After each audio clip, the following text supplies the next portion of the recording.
Fired from yesterday. What's it? Oh, look who's here. What's up, man? Quiet.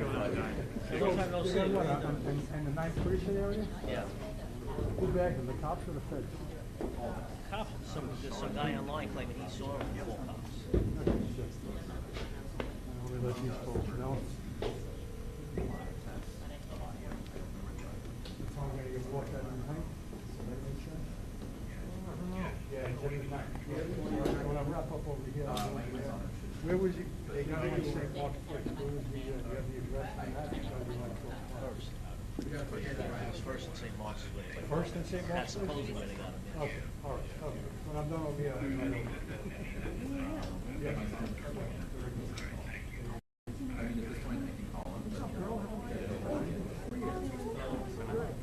Now, I mean, stay there. I mean, usually, there's no rule about it, then if he's going to be charged federally. That's actually what I would do. I know like a lot about it.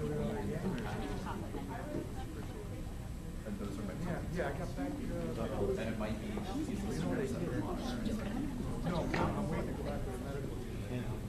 So Western, we'll see, you know, everything. We can register. Who are you there for, John?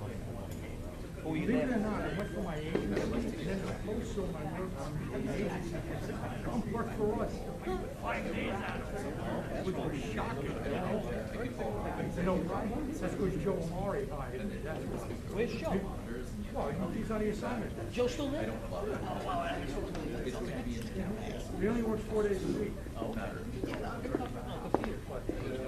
Can we just make sure, can you put like on Mike, make sure his ETA is, so we can figure out like, you know, where his income is?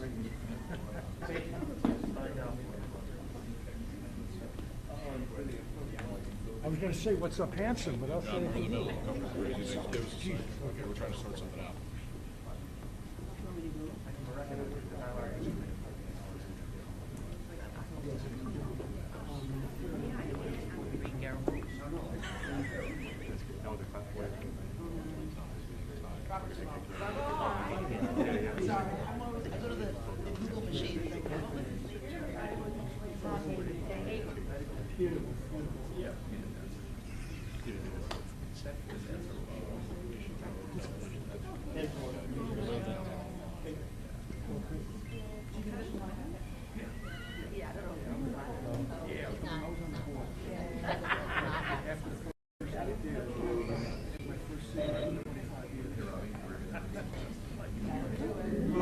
I can hear you. Can you hear me?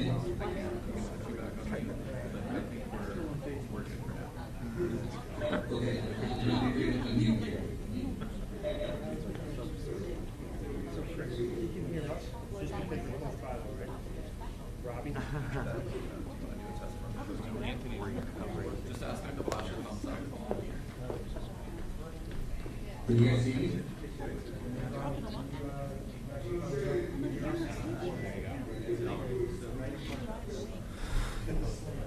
Hey Robbie, can you flash a thumbs up if you can hear us?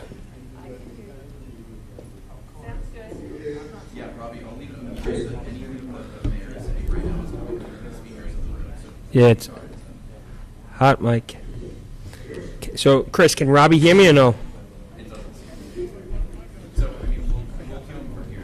We'll say, hey, there's one guy. We'll cue them from this side. So, Robbie, are you going to cue from the laptop?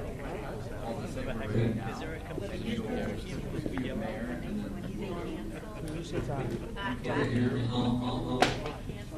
I'll read it. Chris, just 1, 2, 3, 1, 2, 3, so we can just make sure. Oh, we gotta make sure that you hear. Guys, you got no, probably not because it's not set up because the audio. She just tweeted about it? Oh, sometimes it is. They always get so mad.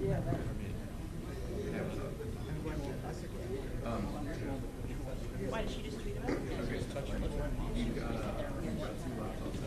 Gloves? What's the ETA? He's here. Oh, on a press conference. I see what you mean. Okay.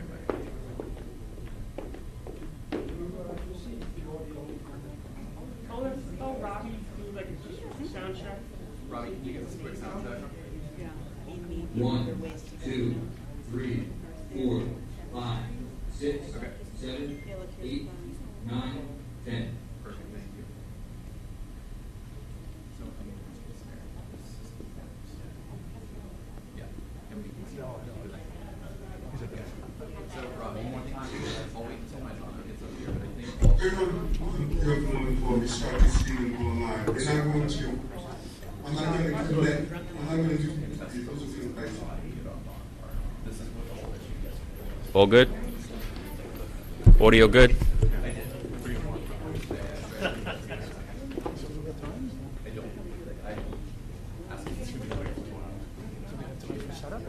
How long is it? So, if it works, Robbie, can hear you, Robbie. Okay. It's inelegant. All right, well then I gotta just cart this stuff out, there's no sense in doing it. I'm sorry.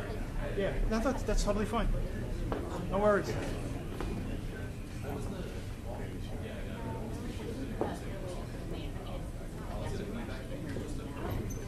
Yes, when they speak.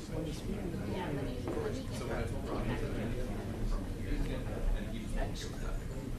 Turn the page.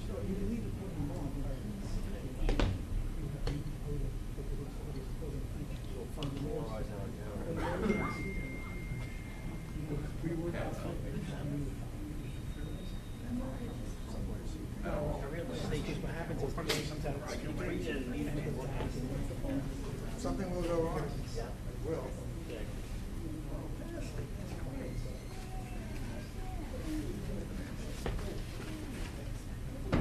I'm gonna go. You're leaving? There's no sense in me being in here. See you later. I mean, to a degree, it's not as set up as it was yesterday. We just don't have time. Mike Mazzato's here, and it would take at least 30 minutes. Yes. We have a situation where whoever's at the laptop, here, no one really can hear people at the podium. All just have to cue him when it's time for him to speak, and then he'll be on the giant monitor speaking. And everyone in the room will hear him, and it'll be out to the press. But I mean, he didn't answer questions yesterday, so, I mean, we can have someone, right? Okay.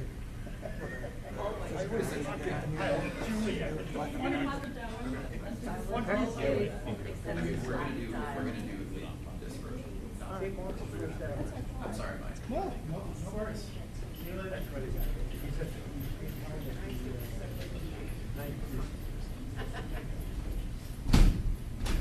My guess been around my mom helping me from this town for like 5 years. So, but I mean, essentially, just to be and that's it. Days in a row. One of my earliest a long time.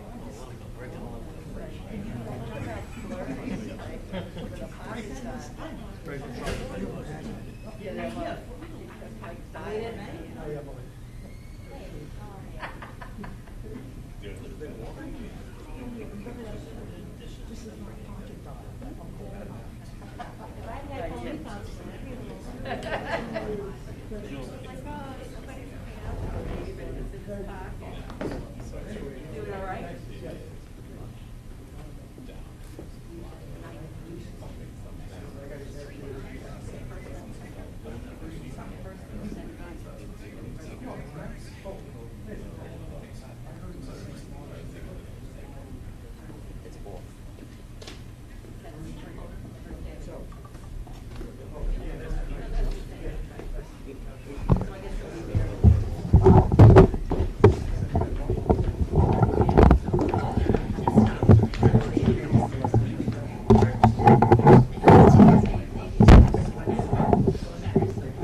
Bluetooth.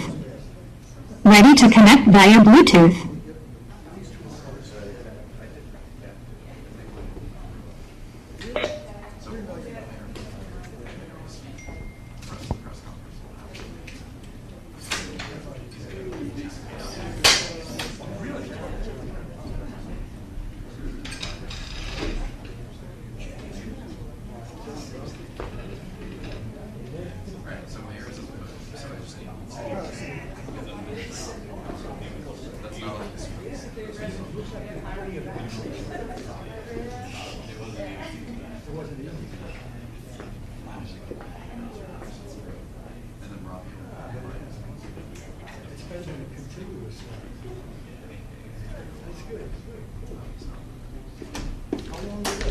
We gotta let the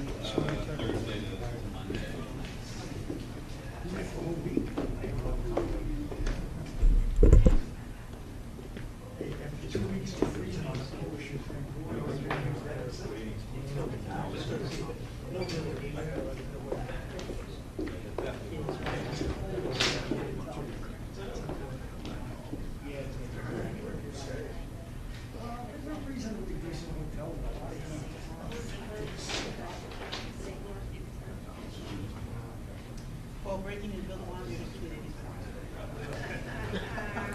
Always late. Well, this case, it's too early.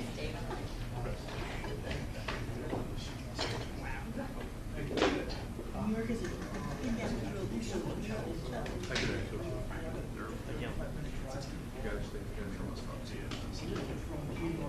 Hey, I see the news on the race first, so I can start here. I can't have any bread. I want them. Is salads.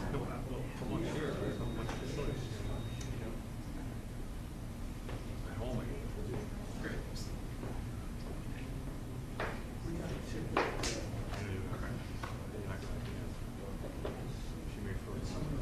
Perfect, sounds good, because they do it. So I'll just let them know. Whoever's opening will see it, right? Right. And then as soon as he's on the bid, so like I would give the 2 count, have to go on mute, and then just know that he on all of the screens for the cameras. Okay, sounds good. So hungry. Right. Sure. So Sam will simplify.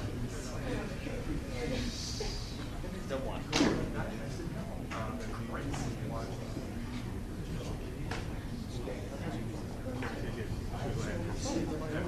Vacation movies. Yeah, sure, the kids are different. The kids. Oh, they changed the kids? Okay. Remember Louisiana? Yeah, I had never seen it. Was she a comedic actress? She was. I don't know what the name is. She's been in some. I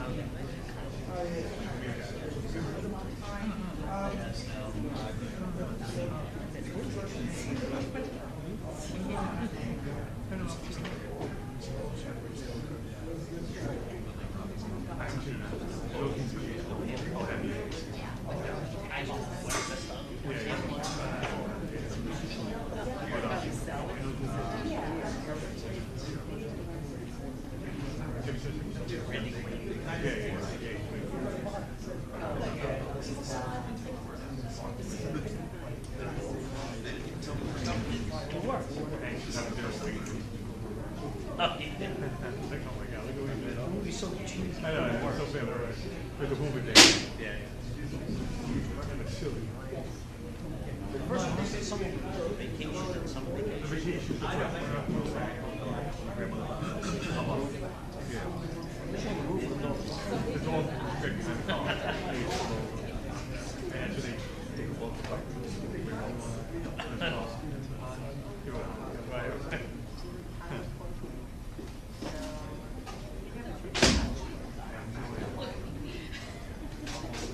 Yeah.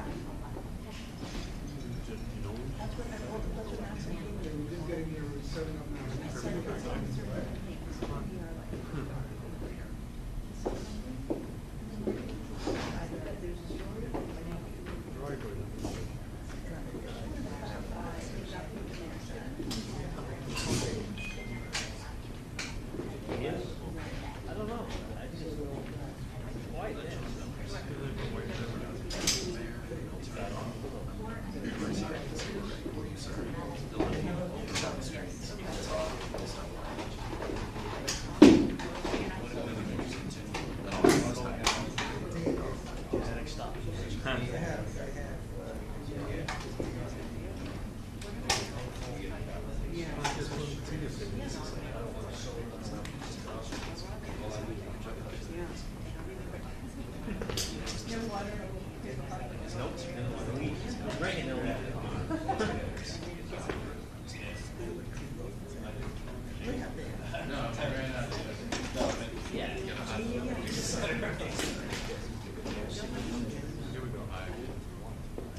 Auntie Mia come from coal miners at Oak Hill, West Virginia.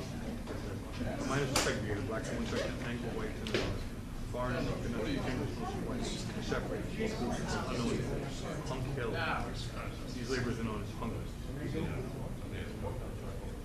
Yeah, they were segregated. Foreign. They're called punkers.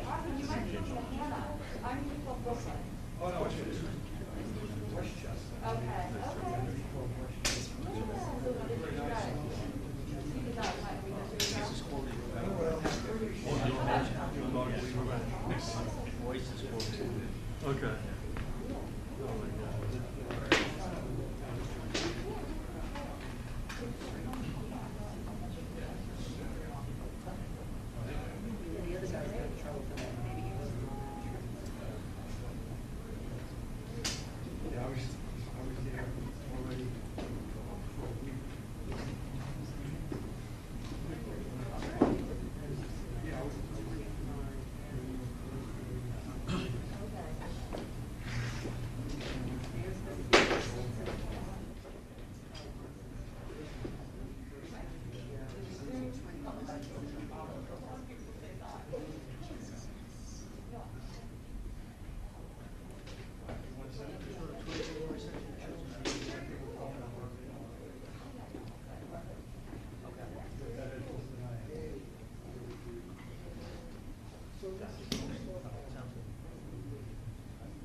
Oh, really?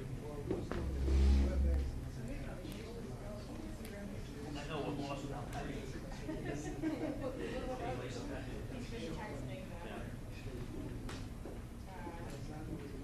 They all give it their all.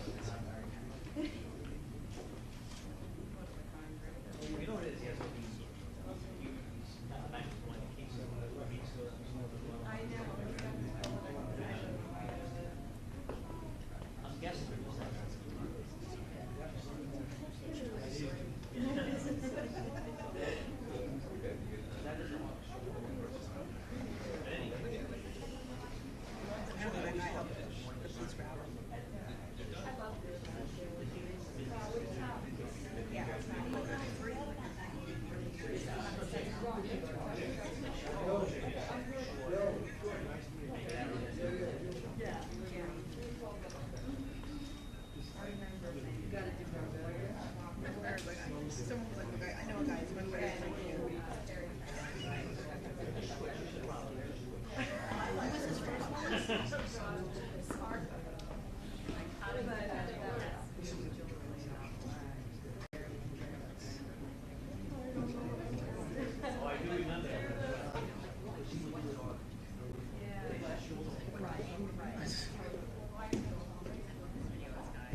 Thank you. Mic check 1, 2. This is a microphone check for the media room, and if for any other media who wants to check their mics. What's up, Bill? Check 1, 2, 3, 4, 5, 6, 7, 8, 9, 10. 10, 9, 8, 7, 6, 5, 4, 3, 1. We just got a 2-minute warning, fellas. Please, silence or phones on vibrate. Thank you.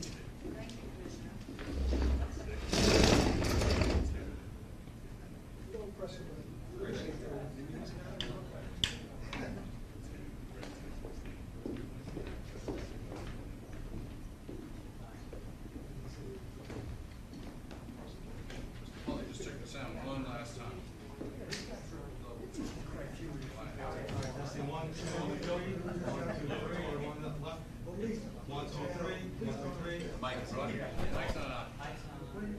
All right, how about now? That would help, right? 1, 2, 3. On the left? Left side, right side? We good? Awesome.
Off is off, right? Okay. You good? Yep. Okay. Where are you guys? 30 seconds out.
Good afternoon.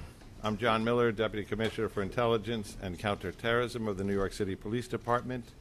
With me, Police Commissioner Keishant Sewell, Chief of Detectives James Essig, Breon Peace, the United States Attorney for the Eastern District of New York, Mike Driscoll, the Assistant Director in charge of the FBI's New York office, John DeVito, Special Agent in charge, ATF. These are the partners who have been working with us from the first moment of this incident, and we have important information to transmit today. First, we'd like to go to the mayor, live from Gracie Mansion.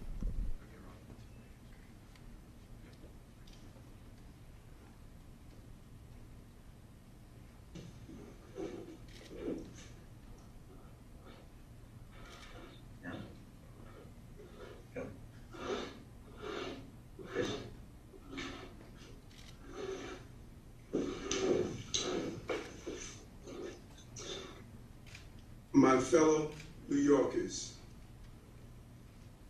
we got it. We got it. I cannot thank the men and women of the New York City Police Department enough, as well as our federal agents, our state police, our first responders, from the 9/11 operators to the various men and women from our medical professions. We got him. It said to New Yorkers, we're going to protect the people of this city and apprehend those who believe they can bring terror to everyday New Yorkers. And I want to thank everyday New Yorkers who called in tips, who responded, who helped those passengers who were injured. 33 shots, but less than 30 hours later, we're able to say, we got it. Thank you, Commissioner, for your leadership and job well done. And now, Police Commissioner of the City of New York, Keyshawn Sewell. Good afternoon, everyone, and thank you for being here. I am truly fortunate to stand here among these extraordinary investigators and federal partners to make this announcement. Moments ago, Frank Robert James was stopped on the street and arrested by members of the New York City Police Department. Officers, in response to a Crime Stoppers tip, stopped Mr. James at 1:42 p.m. at the corner of St. Mark's Place and First Avenue in Manhattan. He was taken into custody without incident and has been transported to an NYPD facility. He will be charged with committing yesterday's appalling crime in Brooklyn. I want to commend all of the investigators and analysts who took part in this all-hands-on-deck investigation. Literally, hundreds of NYPD detectives worked doggedly during the last 30 hours to bring this together. They did so in tandem with a vast number of our law enforcement partners, including those from the FBI NYPD Joint Terrorism Task Force, the ATF NYPD Crime Gun Intelligence Center, and the Regional Task Force led by the United States Marshal Service. We hope this arrest brings some solace to the victims and the people of the city of New York. We used every resource at our disposal to gather and process significant evidence that directly links Mr. James to the shooting. We were able to shrink his world quickly. There was nowhere left for him to run. I'd like to turn it over to Chief James Essick for details of the investigation.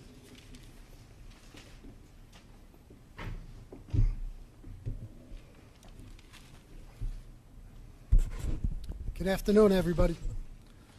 I'd like to update the public on yesterday's incident on the subway in Brooklyn on a Manhattan-bound N train. Through the course of this investigation, we developed additional information and evidence. Mr. Frank James, our person of interest, now became a wanted individual for yesterday's horrific incident. Mr. James is a male, 62 years old. He is known to us and has ties in Wisconsin, Ohio, Pennsylvania, New Jersey, and New York City. His arrest history in New York is 9 prior arrests, dating from 1992 to 1998. Those include possession of burglary tools 4 times, criminal sex act, theft of service 2 times. He was arrested on a New Jersey warrant.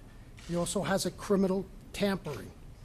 He has 3 arrests in New Jersey, in 1991, 1992, and 2007. They are for trespass, larceny, and disorderly conduct.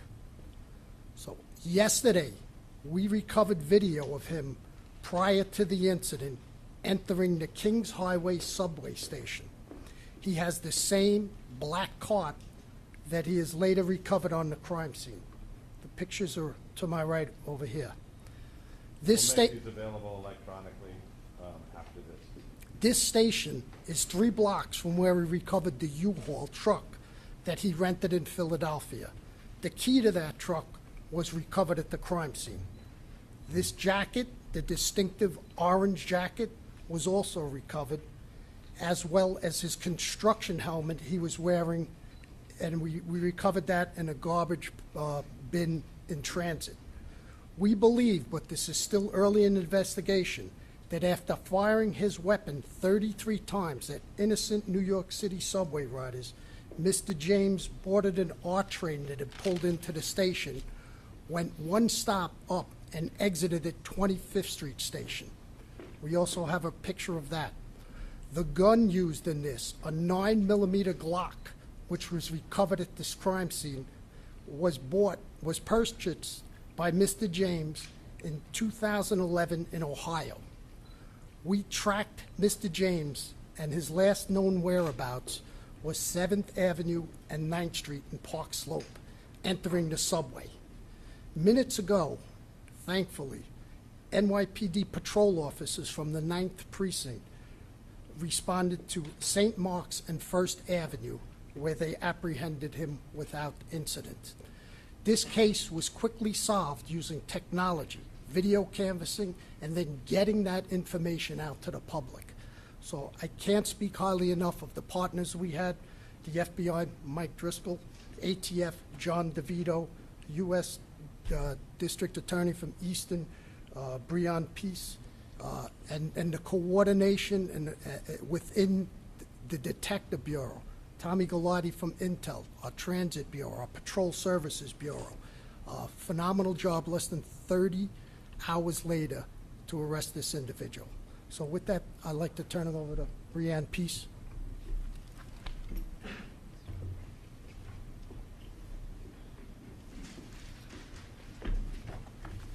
Good afternoon. Thank you. Yesterday was a dark day for all of us, but the bright spots of the incredible heroism of our fellow New Yorkers helping each other in a time of crisis, the quick response by our first responders, and the hard work by all of our law enforcement partners that has been ongoing is truly a bright spot here. Today, Frank James has been charged by complaint in Brooklyn Federal Court with one count of violating 18 U.S.C. sections 1992 A7 and B1, which prohibits terrorist and other violent attacks against mass transportation systems. He has been apprehended. He will be arraigned in federal court in Brooklyn, and if convicted, he will face a sentence of up to life imprisonment. My office is prepared to prove beyond a reasonable doubt that on April 12th, 2022, in Sunset Park, Brooklyn, in the Eastern District of New York, Frank James did knowingly and without lawful authority and permission commit an act, including the use of a dangerous weapon, with the intent to cause death and serious bodily injury to passengers and MTA employees on the New York City subway system. The government will prove, among other things, that James traveled across state lines in order to commit the offense and transported materials across a state line in aid of the commission of the offense. We, in the Eastern District of New York U.S. Attorney's Office, are working closely with all of our law enforcement partners, the FBI, NYPD, ATF, U.S. Marshal Service, and others, including the Kings County District Attorney's Office. And my office and our law enforcement partners will use every tool at our disposal to bring this individual justice and bring justice to New Yorkers and restore safety and peace of mind to all. And we'll continue to do so as this case proceeds. Thank you. Mike? Good afternoon, and thank you all for being here today. As Mr. Peace just discussed, Mr. James is now facing a federal charge for his actions, a terrorist attack on mass transit. We have two ways that you can get in contact with us, because I want to be very clear that this is still an ongoing investigation. If you have additional information regarding Mr. James's activity, or if you have digital information, please reach out to us. Contact the FBI, 1-800-CALL-FBI, or you can provide digital media through fbi.gov/Brooklyn shooting. We need to hear from you so we can fully understand all the events that have occurred over the last 30 hours. It's crucial that we receive the assistance of the public as we piece this case together. There has been some reports that FBI holdings to date had a tie to Mr. James. I want to be very clear that to date we have found no record of an investigation of Frank R. James by an FBI office before the shooting yesterday. Reports that FBI's New Mexico field office previously investigated him are inaccurate. I want to thank our partners in this case, the NYPD, the ATF, the U.S. Marshals, and the U.S. Attorney's Office, and all the members of the FBI NYPD Joint Terrorism Task Force. We've had such a tremendous response from all of our partners in this case that have led us to this moment now. I also want to take a quick moment to highlight the work of the JTTF.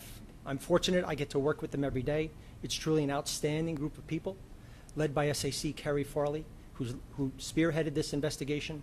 They've done an outstanding job on this, as they have every time New York has faced a threat of this nature. So thank you, and I'd like to turn it over to John DeVito from the ATF.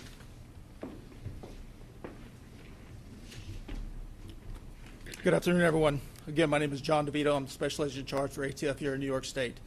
One of the key points that A. Dick Driscoll pointed out was that we could not have done this without the public's help.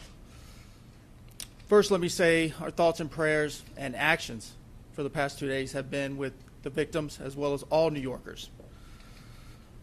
The men and women of ATF have been working side by side with NYPD, FDNY, the Marshals, FBI to solve this heinous crime, which we have. Immediately after the attack, New York City Crime Gun Intelligence Center, or CGIC, which is a unit comprised of highly skilled analysts, investigators from ATF, NYPD, as well as a myriad of other vital partners, whose sole purpose is to collect, analyze, and disseminate actionable intelligence regarding gun violence. Just imagine a team of dedicated professionals exploiting every nugget of intel from gun violence, the firearms, and then weaponizing that information to use it against the people that are terrorizing our communities. That's your CGIC. The timeline on this gun's life spans 16 years in 5 states. And I'm very proud to say that late yesterday evening, about 12 hours after this attack, ATF agents were able to close the loop on that extensive time span and determine that Frank James purchased said firearm from a federal firearms licensee in Ohio in 2011. So essentially, we tied that gun, utilizing the shooting, to our target, and now we have our target in custody. Thank you. Okay, we're going to be in that we've told you almost everything we have to say, able to answer some very limited questions. Tina. Can you tell us a little bit about the Crime Stoppers? There's some reports he called himself in. Is that true? There was a person who called Crime Stoppers. We're reviewing who exactly made that call. Rocco? Commissioner, or Chief Deputy Number One, he alludes in one of his videos to yesterday's date. Does that date have any significance? And is it clear yet what the motivation was for the shooting? I think first and foremost, we were looking to get this guy off the street before he did any more carnage, brought any more carnage to the city. As to the investigation into the motive, and to look and scour his social media, that's still part of the ongoing investigation. But again, first and foremost, we wanted to take him off the street. The investigation is continuing into the motive, into his social media postings. Bloomberg.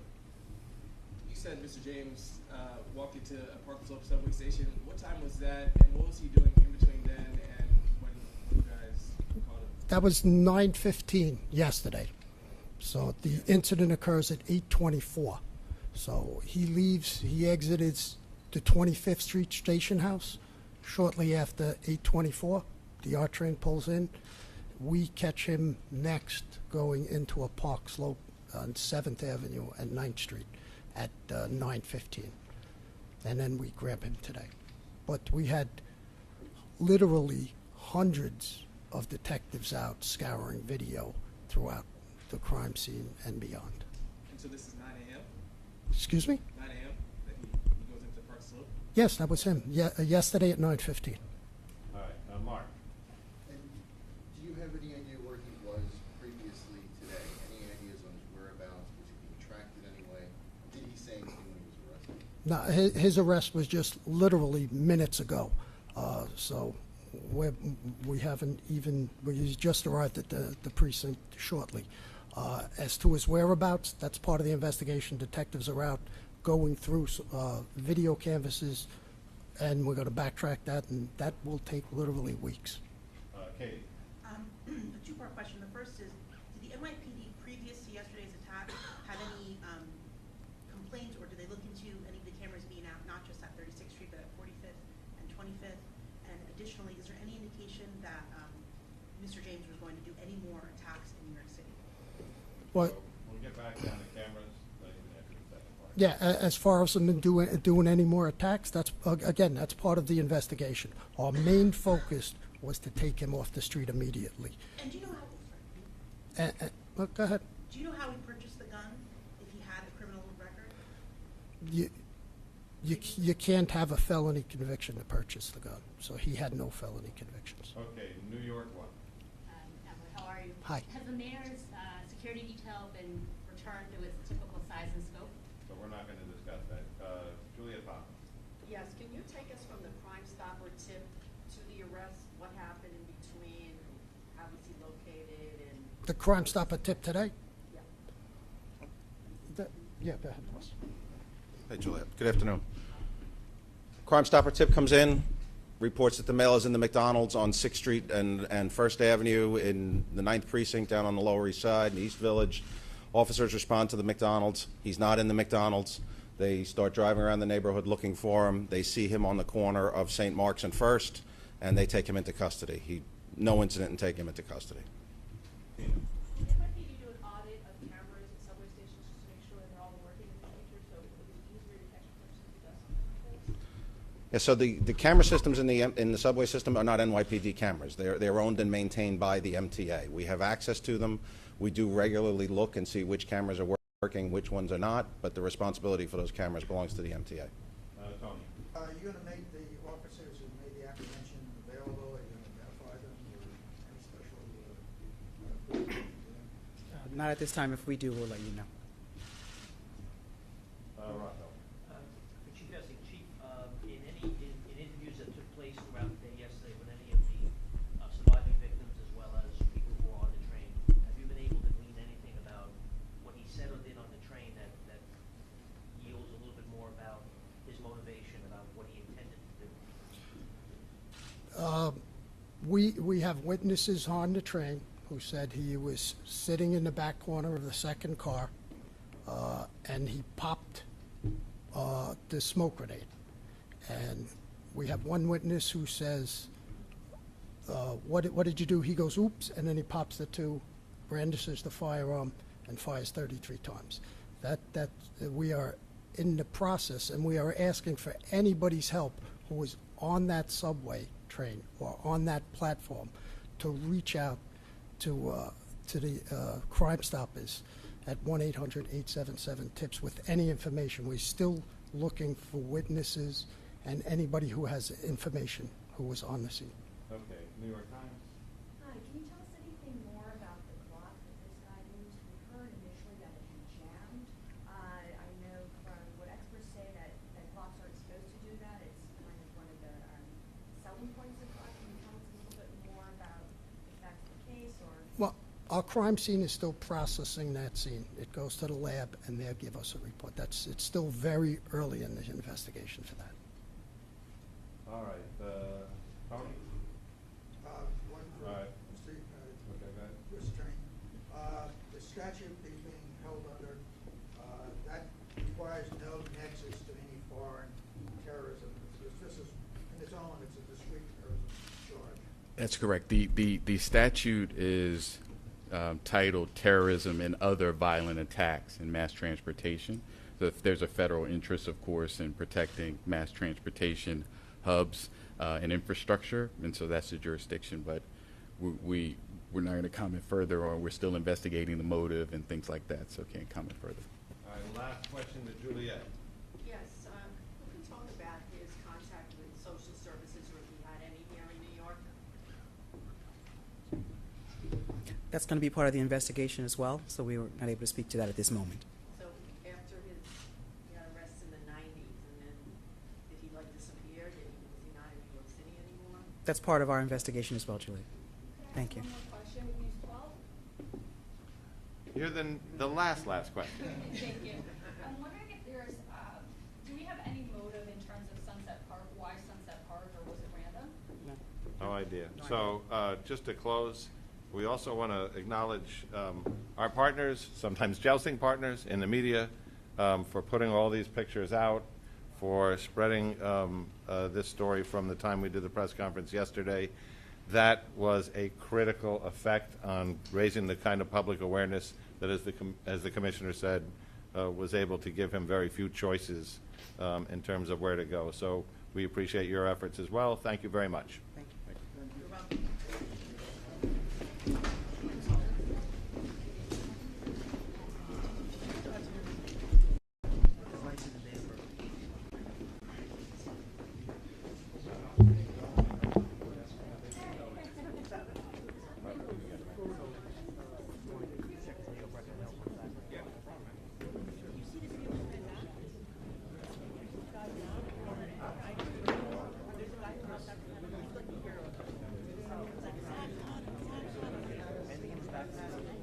I'll be. So,